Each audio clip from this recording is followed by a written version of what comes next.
What's up, everyone? Shane Santacroce here, and as always, we're going to make it happen. Today we are joined by JB and the Doc. I'm going to go ahead and let them introduce themselves, tell us a little bit about their past, a quick little introduction, and then we're going to have some interesting conversation today that I think you guys are really going to enjoy. A lot of educational stuff. So take some notes, and we'll also put up some information to reach out to these guys afterwards. I know they have a lot of stuff to bring to the table when it comes to performance and development when you're talking about your career, your personal life. So really excited. Who wants to go first? Doc, you want to hop on in, JB? Yeah, I'll kick us off, Shane. Thanks for having us, man. So JB, one half of JB and the Doctor. I am a former Fortune 50 sales executive. I've worked with thousands of professionals over the years. I was a trainer of trainers, trained to be a master presenter and a consultative sales person who's closed over $500 million with a B dollars in sales. It's $500 million, guys. That's right. Bring the mic a little closer. So quite a bit of experience on the consultative sales side, on public speaking, on helping people develop confidence, and on selling complex solutions. And so that's really my background and my focus. And I partnered up with the Doc a few years back, and I don't want to steal any of his thunder. I'll let him share a little bit about himself as well. All right, sounds good. Appreciate you being here. Oh, thanks. I'm the doctor. I'm Dr. Andre Caruso. I'm a clinical psychologist by trade, behavior and mindset expert by practice, and spent over 20 years in the hospitality world and led a lot of development and, program development for a lot of brain training programs. So a lot of experience training practicum students, college, future doctors of the world. So a lot of background in that world. Teamed up with JB, and I'm the why to his how. It's real interesting, your kind of the way you guys work together, your synergy, right? And I'm always looking for like my other half, no co-hosts here, right? So anybody out there interested, hit me up. We'll see if we can make it happen. But how did you guys come together? Because I see that your synergy is very unique, and it goes together very, very well. You guys are from two different worlds, but really came together at some point to create this development program that you guys are doing. When you guys speak together, it's very, very smooth. So how did you guys come together, and what do you think is the driving force that keeps you guys successful together? It's a great question. I think first off, we were introduced the way every great introduction takes place, which is somebody that we both mutually trust and said, hey, you need to meet each other. And we had the opportunity to get to know each other a little bit. And the Doc approached me and said, hey, how would you like to do something a little bit different? How would you like to build something out together? And I said, I'm always open to an opportunity. Absolutely love psychology. I love behavior, how the mind works. My background's all finance. So behavioral finance was always a major thing I geeked out over. And he brought in that expertise to what I was already doing. In regards to us working together, the synergy, I mean, that's just a few years of every single week getting together. So exactly. As you know, we run our own podcast, 100 episodes deep at this point. That's given us a whole lot of practice at sounding good together. I got it. And of course, any educational sale, there's a psychology behind it. I study a lot of psychology, how to read people, and the majority of my sales practices and life skills program are based on the psychology behind the product or service that you're offering, right? But I've never had someone like a partner, in essence, to work with that really came to that field. As you know, I'm pretty big in the behavioral health side of things when it comes to substance abuse disorders and mental health. I have a platform that helps people find that. So it's always brought a lot of interest to me, but I've never actually worked with someone as close to you guys. So I found that I gravitated to you guys because I saw that synergy, and I know how it would have affected my business if I had someone in my seat with me doing the same thing. So I found it pretty interesting. One of the things I wanted to kind of talk about today, and I want to, before we get into it, I want you guys to tell a little bit more about your actual business and what you can offer to someone that's looking to take a step forward with you. But what I want today's topic to be about is today's clientele. Right? I've been doing this for a little over 20 years. I'm not sure how long. I know, separately you guys have been in businesses, but together you've come together now. One thing that I've noticed a big shift in is how many men have stopped asking for help, mentorship, coaches, development programs, and it's really shifted more towards women. So when I first started this, 90% of the people I dealt with were men, 10% women. Now it's 60% women and 40% men. So big shift, especially in the younger generation, to who's coming forward asking for help or guidance, mentorship. It's predominantly women in my world. Now, it may be different for you guys, but I want to get your perspective. Before we go into that, tell us a little bit about your program and really what you can offer to somebody. Sure. We work in two different styles, and I'll cover the first side and then let JB cover the second half. We work with individuals on 2-on-1 coaching or 1-on-1 coaching, however you like it, and really work on taking you to that next level. So evolving your skills, focus a lot on time, so productivity, sales, and confidence. So being able to present yourself properly, being able to know how to take that consultative sale and not really sell somebody, but learn how to create buyers, right? So, and we do that in a 1-on-1 setting. A lot of behavior and mindset behind that. As I said before, JB's the how, so he'll give you like the details on what to do day to day. And I give you the behavioral and mindset stuff behind that to make sure you stick with it, because that's usually the biggest challenge people have. Got it. One of the interesting things that you said, and I want to touch on and make sure you guys really pay attention to, is creating buyers, right? This is a big thing for me because I believe in educational sale, providing someone the education they need or the knowledge they need to make an informed decision on their own, as opposed to using a sales tactic, which when I first started sales, first of all, I was 14 years old, I started selling stocks. Definitely not the most compliant thing I've ever done in my life, as you can imagine, but I did learn a lot of very hardcore sales tactics from some of the guys I had worked with. I mean, some of these guys they made movies about, many years later. So I'm very big on that, and I love the fact that we're not focusing on, how do we convince someone to buy something they don't necessarily want or need, as opposed to educating them enough as to why they actually do want or need it, right? So go ahead, I'll let you, get into the details a little more onto what it is you're offering to people. Yeah, so on the second half of our platform, Shane, is really our evolve branding, evolve performance and development. Performance is a word we use intentionally because we want to train people on how to actually perform. So much of what we do today is on camera. So much of what we do is on stage in front of people. Most of us don't really have stage and performance training. Yeah. So it's about focusing on how to train to perform and how to improve performance on all the soft skills that people need to develop to really level up. Technical training people get. In the corporate world, through experience, so on and so forth. They run a business. They have the technical expertise. It's the leadership. It's the decision making. It's the active listening, the emotional intelligence. It's the communication. It is the consultative approach that people really lack. So our focus on that end is to provide corporate trainings and team trainings and really bring a skill set built around improvisation workshops. Okay. And so what we found is that most people just don't learn very well when you're spoken to. People really need to be engaged and be a part of something. And so improv and acting provides a lot of spontaneity, which we have in real life. Absolutely. But it also has a ton of structure, which a lot of people don't realize. And so we can build out that structure to help people develop these skills so they can really get better at everything they're trying to do and all of their interaction with all of their consumers, constituents, and their employees. And it makes a huge difference. I love that. And I guess it really comes down to stage presence, right? That confidence, how you're presenting yourself, how you're speaking. And you mentioned content. A lot of videos these days, if you go onto TikTok or Instagram or YouTube and you're watching the individual, it's almost, you feel awkward for them, right? The way they're presenting themselves. And it's sad because a lot of them actually do have some pretty good knowledge behind them. They have something to offer, something to share, but they just don't have the presence or the understanding of how to connect to get someone to engage with them. And, one of the interesting things that I have been looking into lately is the engagement aspect of video content, right? Audio is great. Doing a podcast where people can hear you is great. Radio is great. But at the end of the day, you talk about evolving. What has evolved drastically is video content, being live in front of somebody. And, we're also in the real estate industry. We'll touch on that a little bit. But recently I read a report and they, I think they surveyed over 200,000 people. I don't remember the exact numbers, so don't quote me on that. Don't beat me up in the comments. But 85% of the people said they would prefer to work with somebody, buy or sell a real estate transaction, someone who is producing video content, whether it was the property, whether it was themselves, whatever.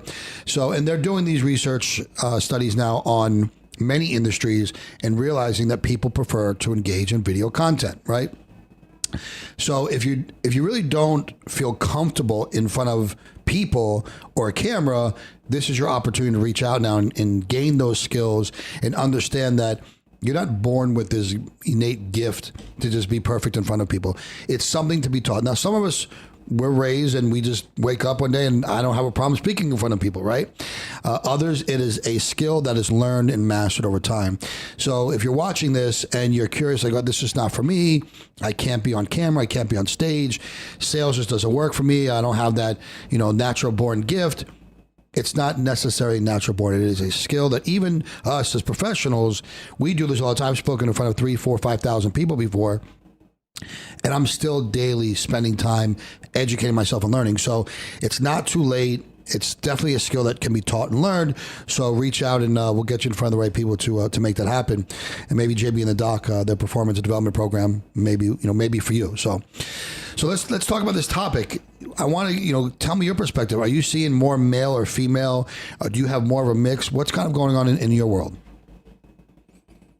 I definitely seen an uptick in both sides. I think it's just that comfortability that people are having now, being able to ask for help. And I'm the last person to stick somebody into a stereotype due to a gender, because I believe all of us are unique, and both sides have differences, right? Absolutely. So there's going to be some very... Well, it depends on who you ask, though. I mean, be careful here, guys. Don't beat them up just yet. Depends on who we ask. Well, the reality is, in all culture, we're going to see people that have different strengths across gender, across sex. So now I think we're just seeing more comfortability of coming out and asking for that. And traditionally, who's more willing to ask for help? It's women. Makes sense, yeah. I mean, the old joke of men never ask for directions, right? They'll drive around in circles until they, finally run into it, rather than ask, where women will ask. So now that comfortability of being allowed to ask, again, allowed in quotes, they're growing a little bit more into that world where now they see that they have that same ability too, and they're not afraid to ask. And truth of the matter is they're much better students. Absolutely. Let me tell you, I couldn't agree with that statement more than anything. I mean, as a man, we tend to be hard-headed. And guys, don't beat us up. We do a lot of transgender conversation and stuff on the show as well. So don't beat us up when we're talking about this. This is just kind of generalities here. We're not discriminating. We're not pushing anybody aside. We're not including anyone. So don't beat us up too much on this. But, it is interesting because having the ability right now and the comfortability to actually ask for help, that really is a good point. I didn't really think about that. When you look back many years ago, if you were a young man, and again, woman, it was just less prevalent back then, you wanted a mentor. You wanted a life coach. You were looking for these things in life. And now, I guess there was a period of time where being a life coach or working with a life coach kind of had a real bad stigma. I didn't even call myself a life coach for many. I still don't even call myself a life coach, but people say it all the time because it had such a bad stigma to it, because you have 20-year-old kids right now with life coaching programs on YouTube, right? Making $800,000 a year. So it is what it is. But it had a stigma to it. And it is a very good point now to see women are coming forward, because I think also they're more comfortable in taking more powerful roles in life. I had a couple girls on here, and you guys met Juliana and Victoria. Juliana's going to school to be an attorney. Victoria's going to school to be a pediatric cardiovascular surgeon. So, you see these roles and these entrepreneurship where you're seeing a lot more women step up into these roles because they're more comfortable doing it. They're more accepted. They're more accepted in the fields that they're doing in. So, that definitely does make a big difference. I'm just so surprised for me, just to see how much my business model has shifted from men coming forward to women. I see that the younger men, and I'm sure I'm going to get blasted for this one too, but younger men are just being lazy these days. I don't see that drive and the tenacity like when I was younger. Everybody wanted to be number one. We were all fighting in the office for as many hours, as many leads, as many phone calls. We all wanted to be in that top position, and I just don't see that drive from the younger generations anymore. What do you guys think? Well, this is where, if you ever heard me or listened to our podcast at all, you'll hear me say this over and over again. More than one thing is true at any given moment. And I think you in your statement right there, there's a lot of validity to the idea that maybe they might be lazier. But I think that's also what we view, because we're the older generation, so we're Exactly. always going to assume that one, just like Few years older. the older generation did before us. But we're also focused on that aspect too, right? Because there's also a lot of out there that are hustling.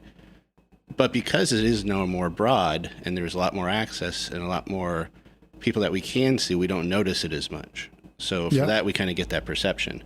So there's still going to be both sides of that, and I think that's very true. And I just wanted to touch on something you said just a second ago, just to give a little background on why I'm cautious on what I say too. I work a lot with identity. So in my private therapy practice, one of the big things I work with is people exploring their identity, whether it be sexual, gender, or even professional.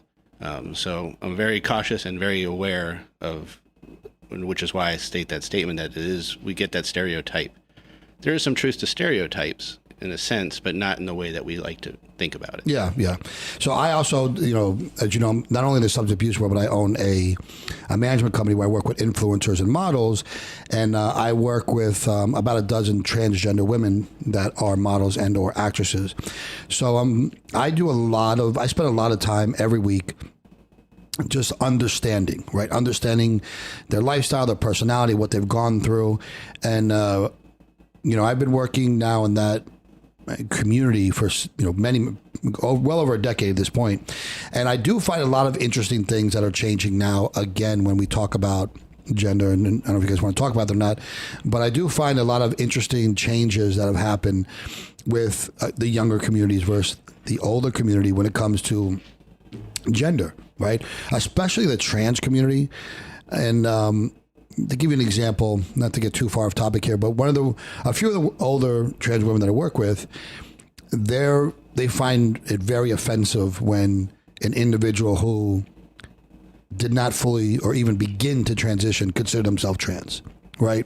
And I found that pretty interesting because they now are putting themselves in positions where they are feeling hypocritical, or they just don't know how to handle themselves, right?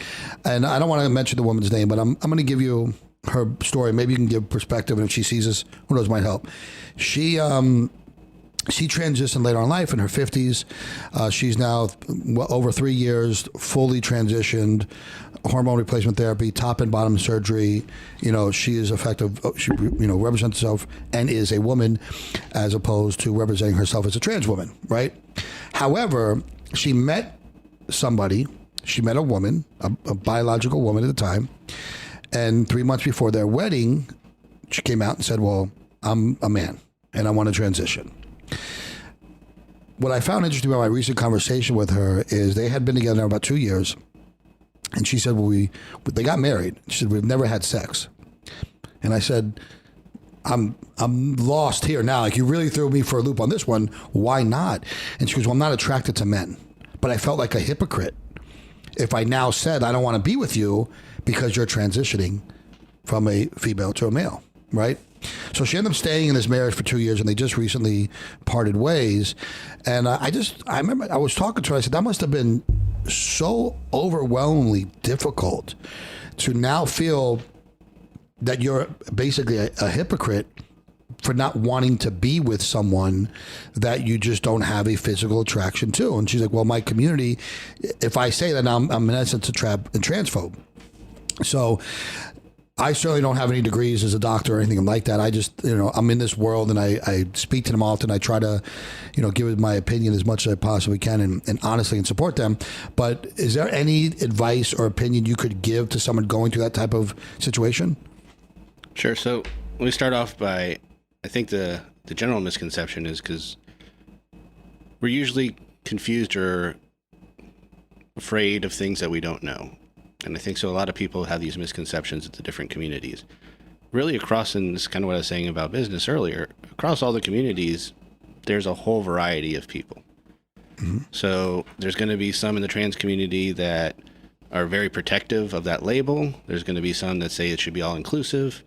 And just like you would in a church or you would in a country club, that same kind of setting is around all the things, which is why I'm not a great big fan of labels, because mostly them are all arbitrary. We're all on a spectrum of some sort. None of us are alike each other exactly. So, I agree with the label thing, by the way, just to interject. Like, that to me has always been a problem. I had a cousin, two cousins actually come out and, say, well, one said I'm gay, one says I'm lesbian.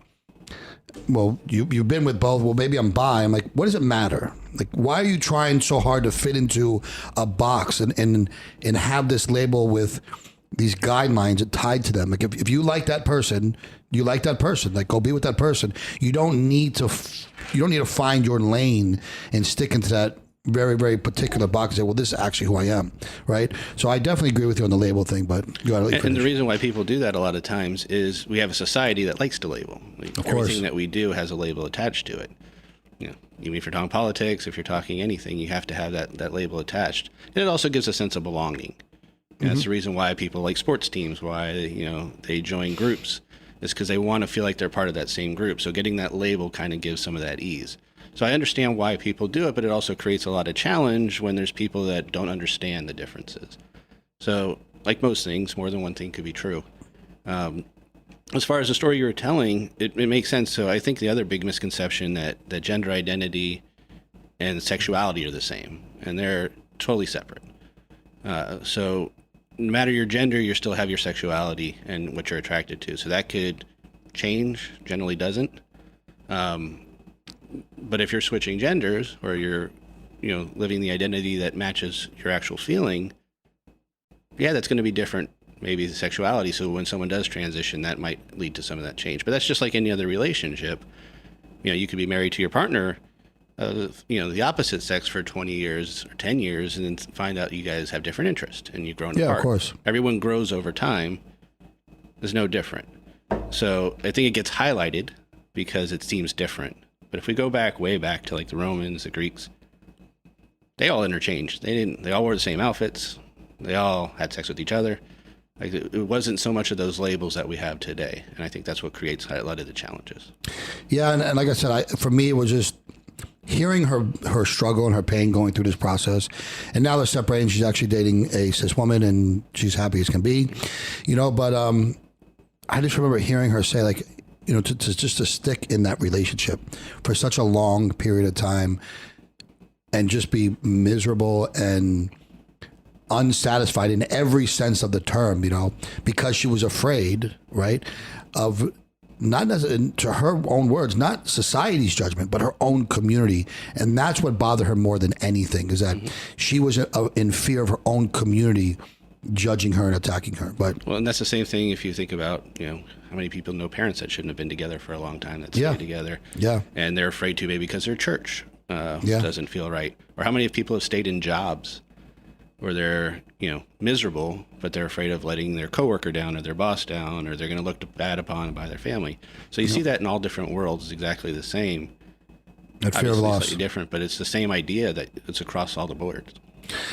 So, well, if you're out there listening, I hope that helped you out a little bit there. I'll send her this link, and maybe she'll reach out to you directly, and we'll be able to help out. So, great woman, and she definitely had some struggles to talk about, but she's also very successful in her career as well, which I happen to manage. So, if you're looking for management, let me know. Well, let's get back to what we were talking about, kind of life skills and development. My program's a bit different. I do a life skills program, which I created specifically. Initially, I used to do it for people that were coming up in my companies to become management. Then I realized a need for it in the substance abuse world. When people were coming out of rehab, they were just, then what, right? So that's where my life skills program kind of came into. But let's talk. I want to talk more about what you guys do. If somebody decided today they wanted to move forward, kind of what would be the first step with you guys is into evolving, right? Yeah, it begins with a deep dive consultation and understanding exactly where they're at and what they're trying to accomplish. We can offer a lot of skills and training. We like to focus on time and self-management. We like to focus on consultative sales, and we like to focus on confidence. But ultimately, where somebody's starting, you got to kind of identify that. You got to figure out, are we in a position to really help them, or are we not? We're not coaches that really work with beginners. Gotcha. Okay. We're working with professionals that are doing pretty well, and they're really trying to refine and upgrade some of those skills so they can accomplish something specific. And so it's recognizing, hey, we need to have a conversation. We really need to understand what your goals are, what you want to accomplish, and then from there, can we can we serve? Gotcha. Okay. Can we be of service? And a lot of times that might be a focus on public speaking. A lot of times it might be a focus on, how do I manage a team, or how do I manage transitioning into a new role? And how do I manage my team now that I've transitioned into that role? Because that's something that we found a lot of professionals really struggle with. It's, hey, I was great at what I did, but now my relationship with my colleagues is totally different. They're no longer colleagues. Yeah, the dynamic changes drastically. Yeah. That's a very, very good point. And for anyone out there that's kind of in that position, you need to understand that line has to be drawn almost right away. I've had a lot of people where my partners, at the time when we had our mortgage company, we had 3,000 employees and just under 700 loan officers. So you'd always think, oh, this amazing producer would now become a team lead, which in essence is a manager, right? And so many times they'd fail miserably. And I would always tell people, that's not the guy that you want to lead your team, because he is a producer. He does what he does well. And sometimes you are both, right? Or you can be trained in both, but just taking that step is very difficult. So if you find yourself in a position where you have or you want to take that leap, keep in mind that your uppers may be looking at you saying, he's great at what he does, but he's not prepared for the next step. So this might be a perfect opportunity to get some, help, some additional training and guidance and development skills. So now your leaders and your managers, your uppers, are looking at you and realizing, wow, he's taking the steps to become a leader. Maybe we can consider him for this role. So if that's a step you're looking to take in your career, correct me if I'm wrong, that's something you guys could absolutely help with. Yeah, absolutely. Big part of what we do. All right, great. All right, so let's switch gears a little bit into sales, right? I think sales, for everybody always asks me, Shane, if I needed to start over today, if I'm 20, 30, 40, or 50, what would you get into? And I always say sales, no matter what. And you've mentioned sales, a few times now, and what you guys do, what you focus on. Give the audience your opinion on the importance of sales, even if you're not necessarily going to be a sales professional. What is the true importance of understanding sales?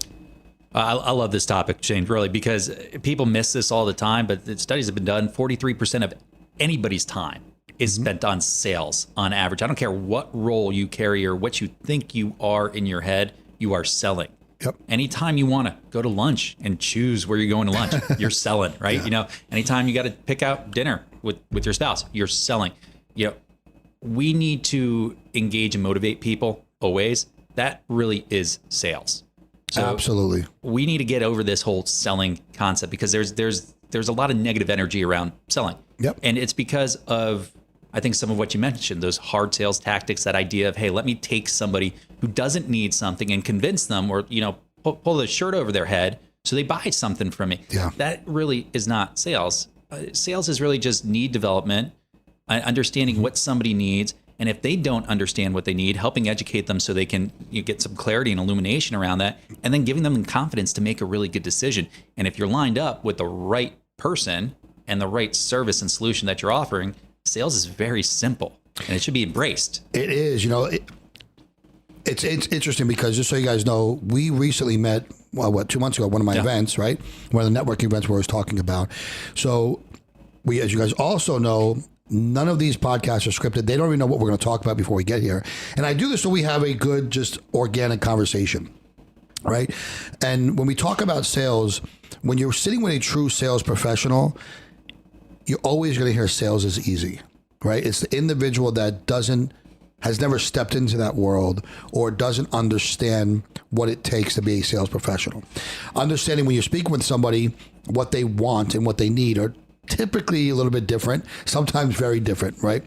But everything in life is a sale. And that's where you understand what relationships you have can and can't be successful, is understanding the sales aspect to it and the relationship, right? I always say to people, when you meet a woman, right, or a man, there's a courting period. That courting period is your sales process. You know what I mean? That's your pipeline that you're building, and you're taking the steps to close the deal.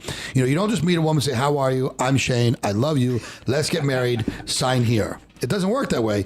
There's a long process that comes into to play here, where you have to convince them your feelings. You have to convince them why I'm right for you, and vice versa. You're both selling each other on why we should spend additional time together. When you go buy a car, no salesman is selling me when I buy a car. I'm selling him on why I want this car and why I'm going to pay what I'm going to pay, right? In business, and Robert Kiyosaki in his book, Rich Dad, Poor Dad, which I'm a big fan of, big advocate, I make all my employees read it.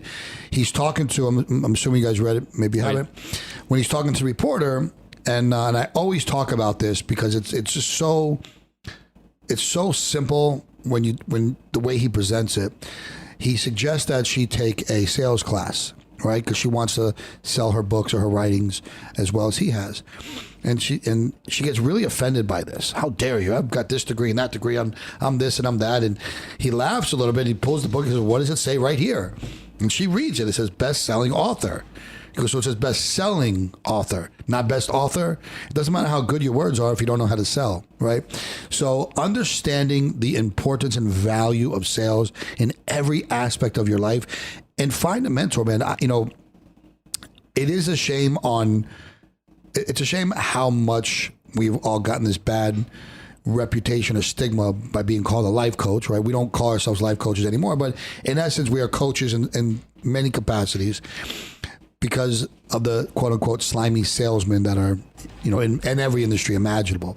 So I really hope that you guys pay attention when we talk about the importance of sales, because in anything that you do in life, every relationship, every business, anything you do, sales is important. Like you said, 43%, is that what it was? 40% of everything you do in life has something to do with sales. So I appreciate you guys bringing up that fact because I love talking about sales.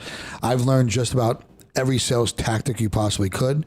And over time, I started to realize, somebody asked me in a podcast one day, what was the worst product I had ever sold or whatever. That's an interesting one. It was a very interesting one because when I first started selling when I was younger, I gave an example of the worst product and the worst company that I had worked for. But you don't realize what you're selling when you first start out.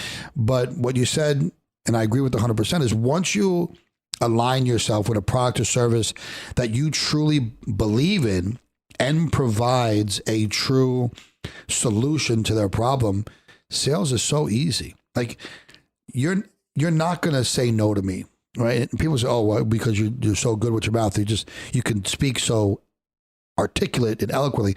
No, because I'm not going to try to present you a service or product that you don't necessarily need or want.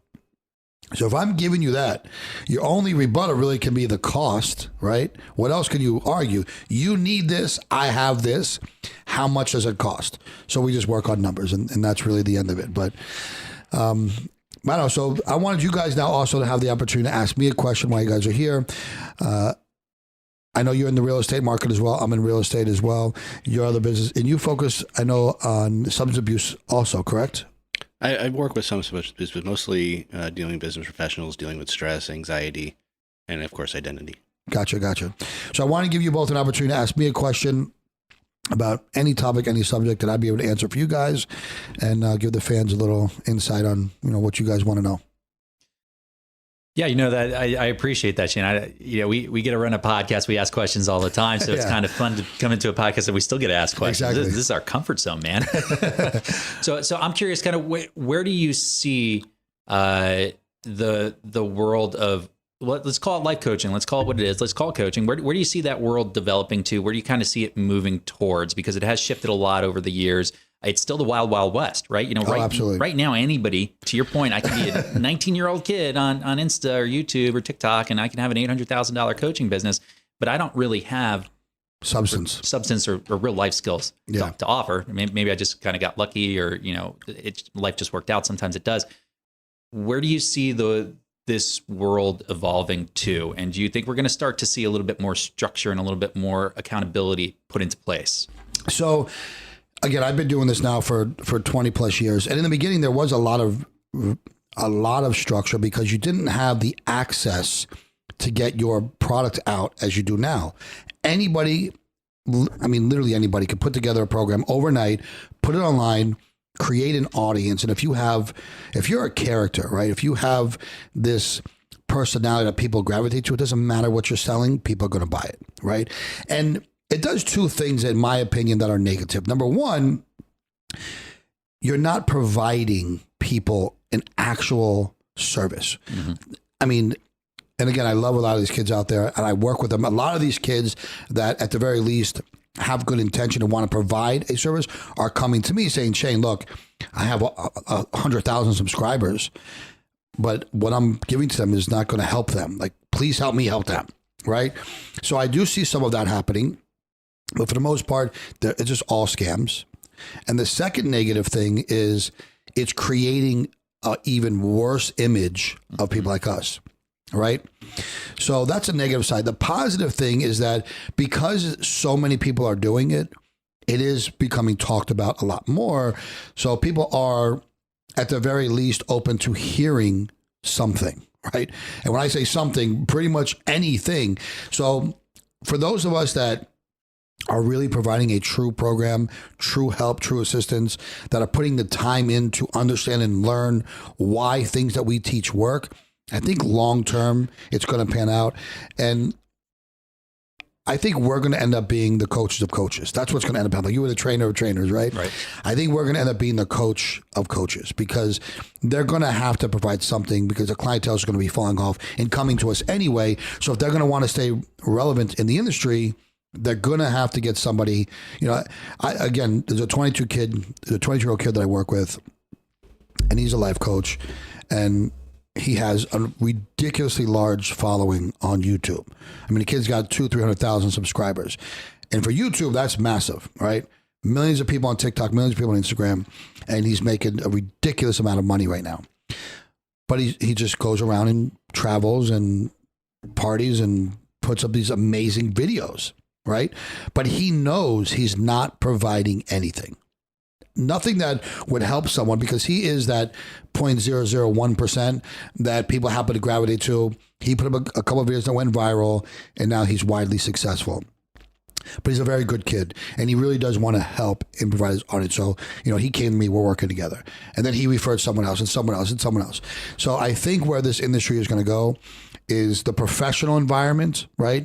We'll start bringing us back in because the majority of my work in the very beginning was all corporate. I did no one-on-one, no private anything. It was all corporate, structure. I'd go in, train their staff, from the receptionist to the CEO on different sales platforms.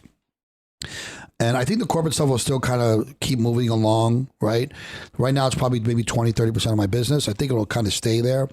But I think we will have the opportunity to become the coach of coaches and start helping them really provide substance from our life experiences by teaching them at an early age, which frankly I think is a healthy thing to do, because if we are providing our knowledge to a 22-year-old kid that wants to help, he's got 40, 50, 60 years to now help the communities beneath him, right? So I think that that will be a healthy shift.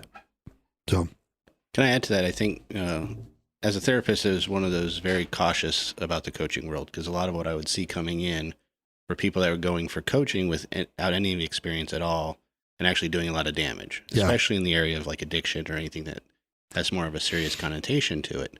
People were just coaching basically off of their experience and not really off of what those people might be going through. So I've always been really cautious with that too. And I think what you're saying, it makes exact sense.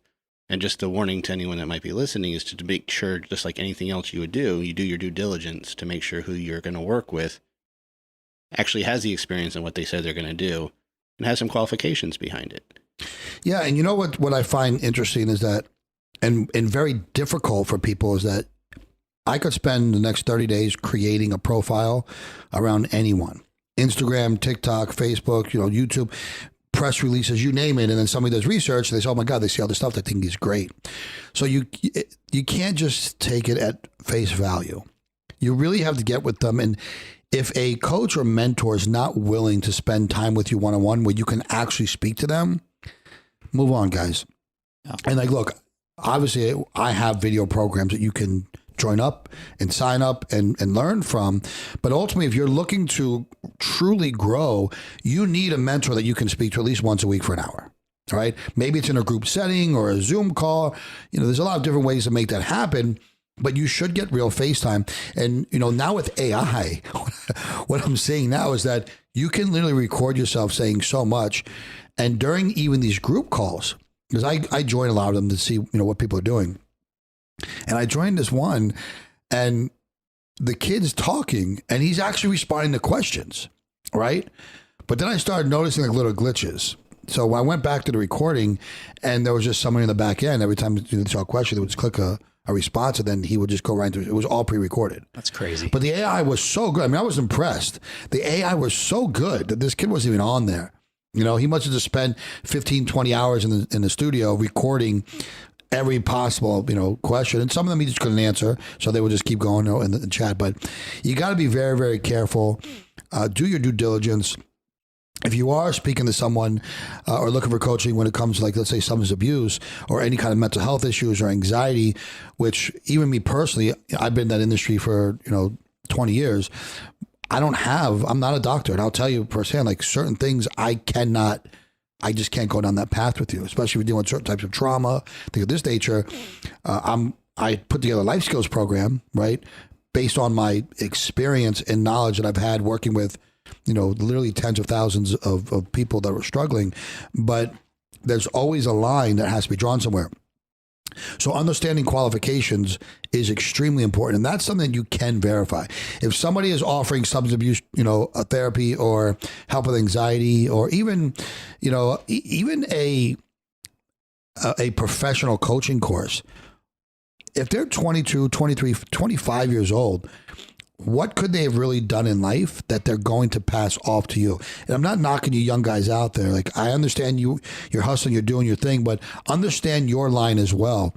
And you should be speaking to somebody. If you're offering a life coaching program and you're in your 20s and you don't have a mentor yourself, this is probably a good time to reach out and get one. You know what I mean? But make me question anybody who's something years old. I don't care how old you are. If you're going to run with the mindset that you can coach somebody, you really ought to have a coach or mentor yourself.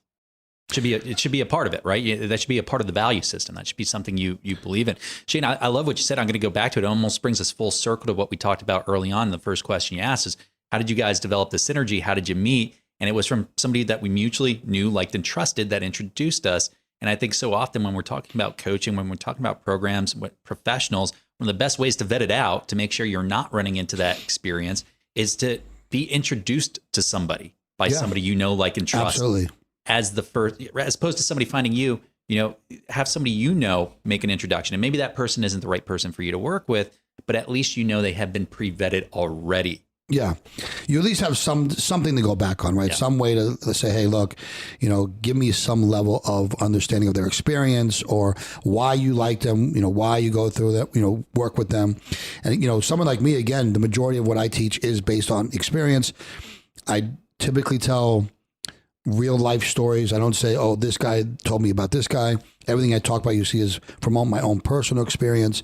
And I really also try, I'm sure you guys agree with this, when you're working with a mentor or a coach, every decision that they make, we should feel is in your best interest. Now, we're not fortune tellers. We can be wrong too. We're still human. But at least at the time that we're making the decision, we believe it's in your best interest, right? Based on whatever our conversation is or whatever path you're looking to take in your career, whatever it is. So I think that's another big part too, is making sure that the people that you're speaking to, when you look at the track history of people they have worked with, which is something you should probably always look into, is it monetarily, in essence, are they looking at the monetary value for themselves? Or are they saying, hey, I really believe this is in your best interest and it doesn't matter how it affects me. This is what you should or shouldn't do, right? So I think that's a big part of it. But I think we're almost out of time here, so we'll get wrapping up. I'll put the links in the description on how to find you guys, along with a little bit of bio. But I want to go and give a quick shout out. What's the best way to contact you? You can always find us at jbandthedoctor.com. Or you can find us on all social media at JB and the Doctor. All right, you can great. Find me personally at Dr. Andre Caruso. Yeah, he said it. Our website, we're pretty much everywhere on social media. If you're a podcast listener or you watch on YouTube, you can check out the Entrepreneur Mastery Lab, which is our own podcast and YouTube channel. You're welcome to check us out there. I'm at Comfortably Blum, which is my last name, JB, Josh Blum. So we're around and we're accessible, and all the details will be in the show notes.